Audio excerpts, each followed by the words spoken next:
I got some boneless and skin-on chicken leg. Cut them into 1-inch size pieces. I prefer dark meat when making fried chicken. It gives you a juicier and tender result. And yes, you can use chicken breast if you wish to. Marinate it with 1 teaspoon of grated garlic, 1½ teaspoon of soy sauce, ½ teaspoon of salt, some black pepper to taste, some baking soda to tenderize the meat, 1 egg white, and ½ tablespoon of starch, cornstarch, potato or sweet potato starch. They all work. Depends on what you're going to use for the coating later. Mix everything until well combined. Cover it and let it sit for 40 minutes. While waiting, let's prepare the coating. I have been testing different ingredients for that. I found out that using sweet potato starch makes the crispiest sesame chicken. This is what I'm using. Most Oriental markets will carry it. You can also use potato starch or cornstarch. They will give you a similar result. Besides the ingredient, I will show you a unique method to make your sesame chicken extra crunch. Fluff the starch a little. Get a spray bottle. Gently spray a tiny bit of water into the starch a few times. Some of the starch will clump up and create some mini little balls. You just wait for 10 seconds to let it set and use the whisk to stir it. Then spray more water. Wait for another 10 seconds and stir it again. Do this 3 times in total. After that, if you touch the starch, you can feel those little lumps which will give some extra crunch to the chicken. Maybe some of you never heard of this method before. Give it a try. You will be surprised.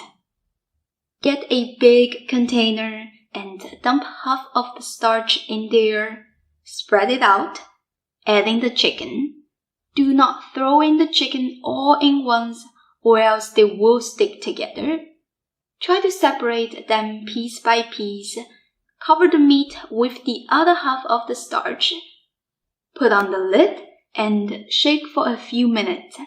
All the chicken pieces should be coated with starch evenly.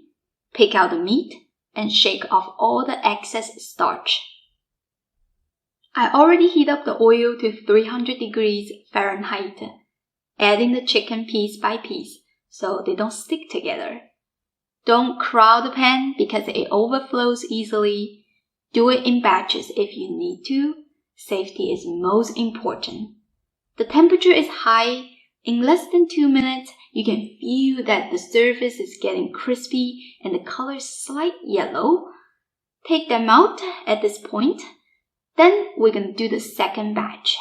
Before that, you might want to fish out all those small little bits.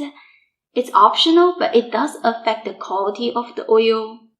Keep the temperature at 380 degrees Fahrenheit and fry the second batch of the chicken.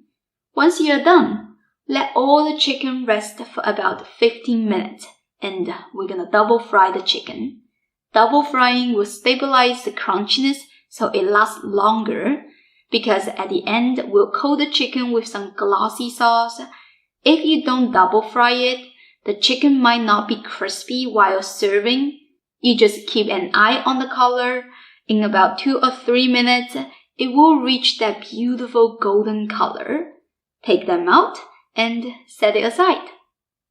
Next, we're going to make the sauce.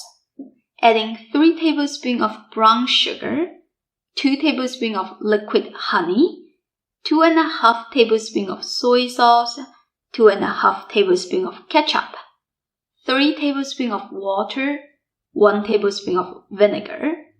Mix them until well combined. Put your wok on the stove and pour all the sauce in. There are some sugar sank in the bottom of the bowl. Make sure you clean that. Keep stirring the sauce on medium heat. Bring it to a boil and pour in some starch water to thicken the sauce. This is just 2 teaspoons of potato starch mixed with 2 teaspoons of water. Keep stirring until it reaches a thin syrup texture. Introduce the chicken back into the wok along with a drizzle of sesame oil and 1½ tablespoon of toasted sesame seed. Toss everything until the chicken is coated nicely. Take them out. I sprinkled some diced scallion on the top as garnish. This is great to serve on top of white rice. Just look at this. Don't tell me that you're not drooling.